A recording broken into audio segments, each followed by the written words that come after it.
Hi, I'm Jim. I'm going to tell you a Jim story that I have been trying to video here for the last hour, and something just keeps interrupting, and there's resistance to me telling this story somehow, but I'm going to go ahead and tell it. It's about a house that was so scary haunted that my family moved out after living there less than a year and sold the house at a loss just to get away from the entity that was in the house.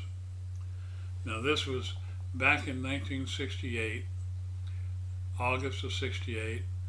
My mother, myself, and my father moved into the house. My brother, who was 6.5 years older than me, I was 15 at the time, about to turn 16 in the following January. My brother was 6.5 years older than me. He was in Vietnam and due home the following month. Now, the house was a big change for us. We had come from a nice uh, wood frame home with asbestos siding, which should be scary enough for those that know about asbestos, that they used it to put siding on houses back in the 50s.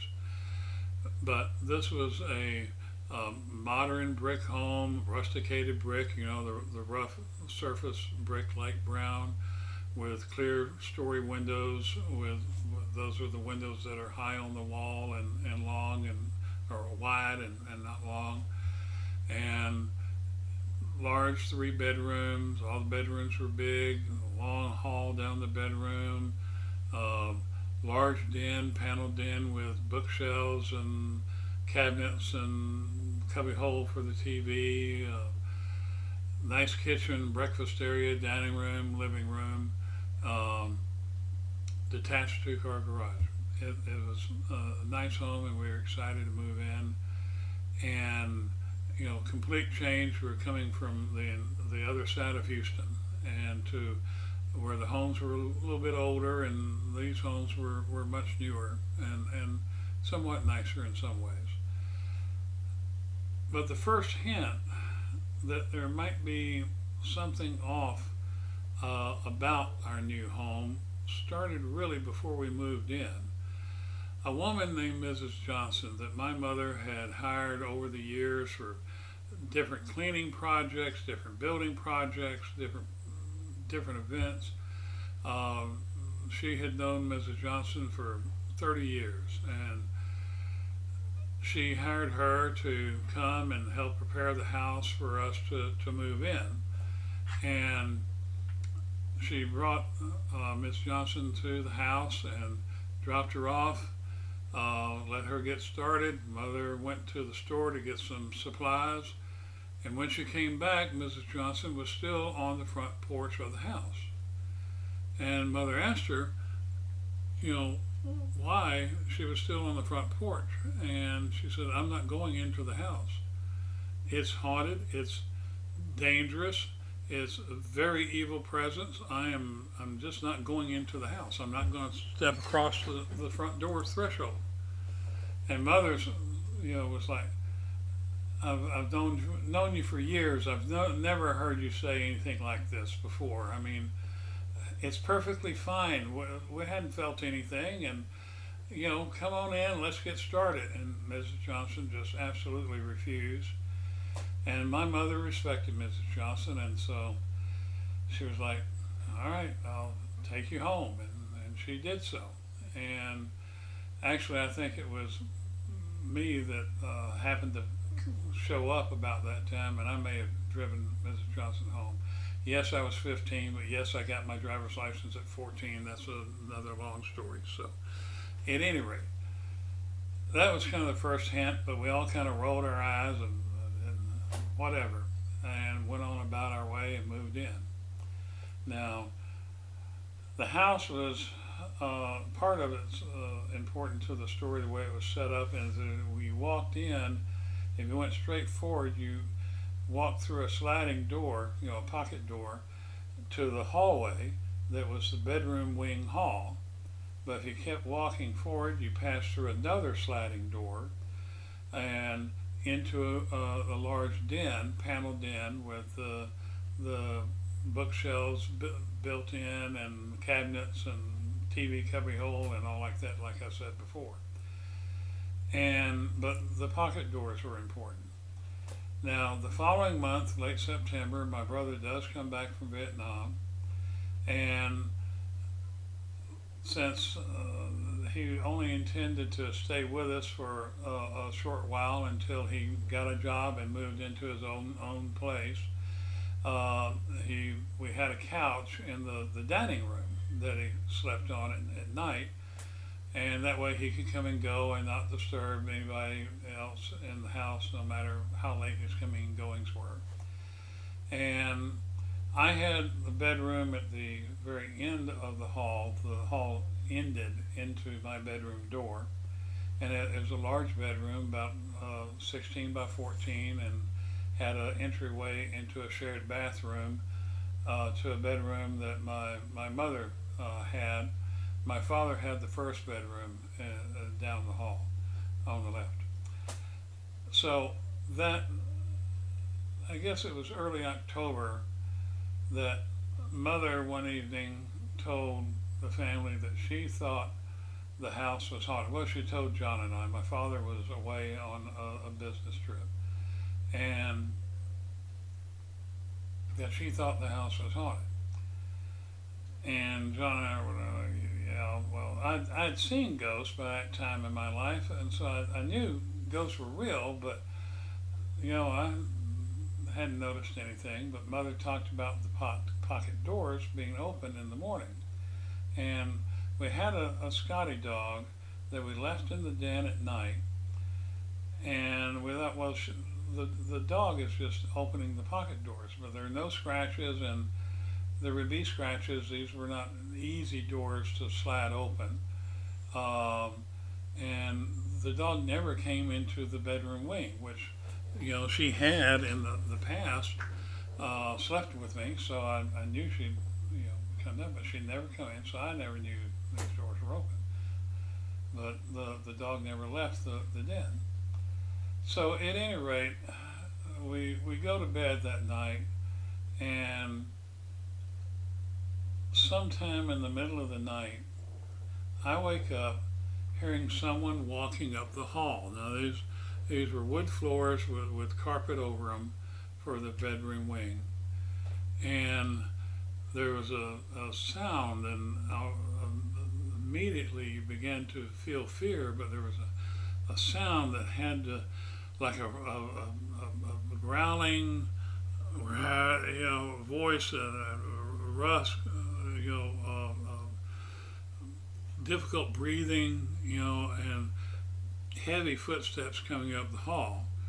And I could tell, I mean, the entity or the being stopped at the door of my bedroom, which was open, but it was so dark and so black, I couldn't tell if there really was a person standing there or not. But he's breathing, and I'm definitely scared. There's just there's this energy that is just almost frozen with fear, and I'm thinking, and I'm in the far corner on a single bed of the bedroom, and the light from the window from the outside is not enough to illuminate the door. And like I said, I kept staring at there's this being, a person there, but you can see him, but you can't see him. It's just too dark. And I'm thinking, okay, wait a minute, Jim. We talked about ghosts earlier this evening. This is John trying to play a joke on you and scare you. And I'm big enough. I was a tall 15-year-old, 6'1", and in very good shape. And I'm thinking, I don't know if I can take John after Vietnam, but I can give him a good wrestle. And if it's not John, and if somebody has broken into the house, I think I'm good enough to hold on to them until John can come and help me. And so I took every ounce of courage I had, and I swung the covers off of me, and I jumped out of bed, and this this being, started running down the hall, and I'm running after him, crossing my bedroom, getting into the hall, and the pocket doors I mentioned earlier, at the end of the beginning of the hall, both flew open at the same time. I could hear that this being's running in through the entry hall, living room, and dining room. And there's a swinging door in the dining room into the kitchen. It swung open. I could hear it, and I'm yelling, "John," as I'm running down the hall, either trying to stop John, my brother, who's playing this joke on me, or call John for help to grapple whoever this guy is that's broken into our house. But this being moved so quickly. I mean, I could tell it was all the way through the dining room, and John, I hear him hit the floor from the couch, his feet hit the floor, and he's running around and meets me at the end of the hall. Now, and I mean, this only took a few seconds, but that's just how fast things were going. But John said, "All right." He went in through the kitchen. You go through the den. I'll go through the dining room. We'll catch him in the kitchen. And that's what we did. And we both met in the kitchen. There was nobody there.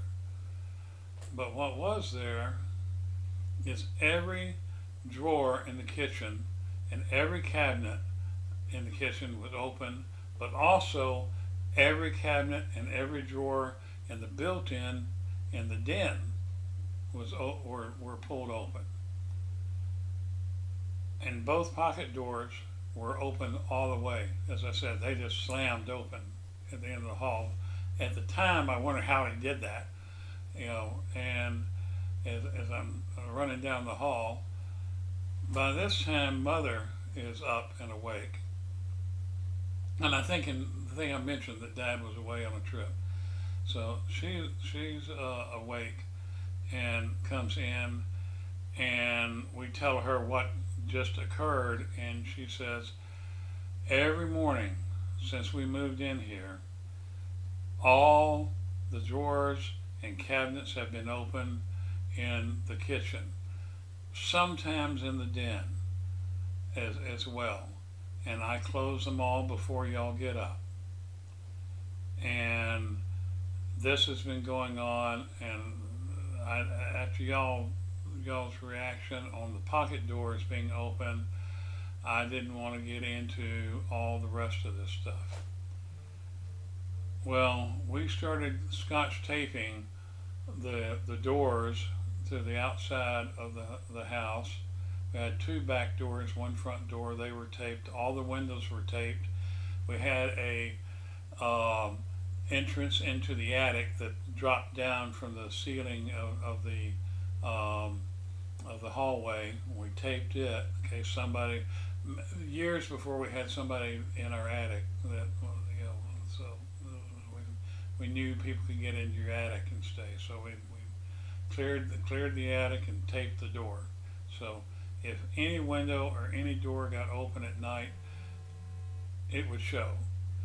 And so we went on for weeks, and there was always the cabinets opening up, the drawers opening up, the footsteps up the hall, but he never came all the way to the end to my bedroom again. But now, one thing, that Mother noticed, and we had all heard the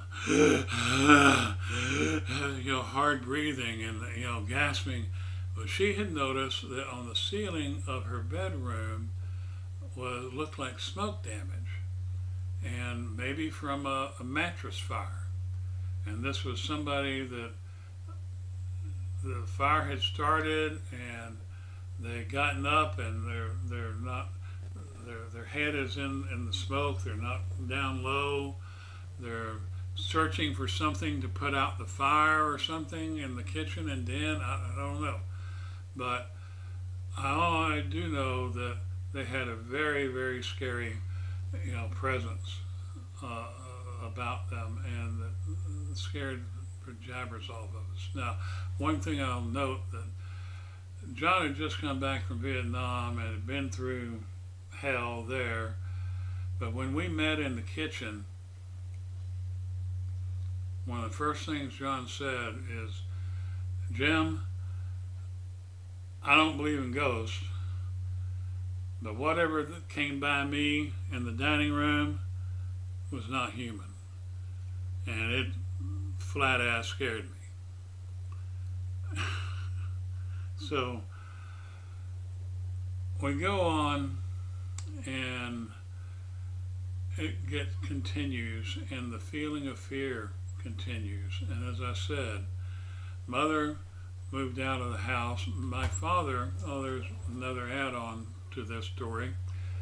My father, the 3rd of January, that following January, had a series of strokes and heart attacks. And it was in the hospital for some time, but was able to come home for a weekend, kind of weekend furlough. And he was in his bedroom, could barely walk because of the paralysis from the stroke. And in the middle of the night, he comes down to Mother's room and asks her to, quote, come get this big son of a bitch out of my room, he won't leave. And so she gets up and she wakes me up, and we go down to his room, and of course there's nobody there, there's nobody in the bathroom. We search the house, but Dad refused to go back into that room and slept on the couch in the den for the rest of that night. And we took him back to the hospital the following day. But I think he saw the entity. Now, if you go by the house today, let me see something over here. If you go by the house today, it looks like a haunted house. The neighborhood has gotten a lot of new mansions and all, and the yards are well kept. Well, even when we were living there, we couldn't get anything to grow in the planters, the brick planters in the front of the house on the bedroom wing. The grass would always, no matter, just wouldn't grow well, and it just was, the yard just looked dead. And the house just kind of stood back. If you looked at it and compared it to the other homes on the street, it looks like a haunted house. And I did, probably 20 years later, knock on the door of the house to ask the owners if they had any strange experiences in the house. And the woman that answered the door, they kind of stuck her head out, and I asked her, and she said no, and shut the door.